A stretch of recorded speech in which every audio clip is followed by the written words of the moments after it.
നാളെ private bus strike. നാളെ സംസ്ഥാനത്ത് സ്വകാര്യ ബസ് പണിമുടക്കാണ്. ഗതാഗത കമ്മീഷണർ എച്ച് നാഗരാജു വിളിച്ചു ചേർത്ത ചർച്ചയും പരാജയപ്പെട്ടു. ഇതോടെയാണ് ബസ് ഉടമകൾ സൂചനാ സമരത്തിലേക്ക് കടക്കാൻ തീരുമാനിച്ചത്. പ്രൈവറ്റ് ബസ് ജീവനക്കാർക്ക് പോലീസ് ക്ലിയറൻസ് സർട്ടിഫിക്കറ്റ് വേണമെന്ന നിലപാടിൽ പിന്നോട്ടില്ലെന്ന് ഗതാഗത വകുപ്പ് മന്ത്രി കെ ബി ഗണേഷ് കുമാറും പറയുന്നു. നാളെ സൂചനാ സമരം. ആവശ്യങ്ങൾ അംഗീകരിച്ചില്ലെങ്കിൽ 22 മുതൽ അനിശ്ചിതകാല സമരം. ഇന്ന് നടത്തിയ ചർച്ചയിൽ ഒരുറപ്പും തങ്ങൾക്ക് ലഭിച്ചില്ലെന്ന് ബസ് ഉടമകൾ.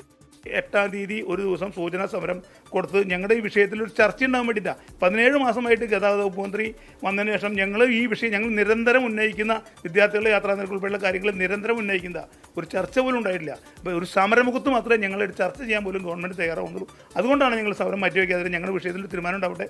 വിദ്യാർത്ഥികളുടെ കൺസെഷൻ നിരക്ക് വർദ്ധിപ്പിക്കുക, വ്യാജ കൺസെഷൻ കാർഡുകൾ നിർത്തലാക്കുക തുടങ്ങി തൊഴിലാളികൾക്കുള്ള പോലീസ് ക്ലിയറൻസ് സർട്ടിഫിക്കറ്റ് പിൻവലിക്കുന്നതടക്കമുള്ള ആവശ്യങ്ങൾ ബസ് ഉടമകൾ മുന്നോട്ട് വയ്ക്കുന്നുണ്ട്.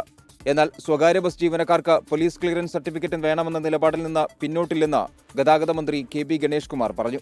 നാളത്തെ സൂചനാ സമരം കഴിയുമ്പോൾ മന്ത്രി വിഷയത്തിൽ നേരിട്ടിടപെടുമെന്നാണ് പ്രതീക്ഷയെന്ന് ബസ് ഉടമകൾ പറയുന്നു.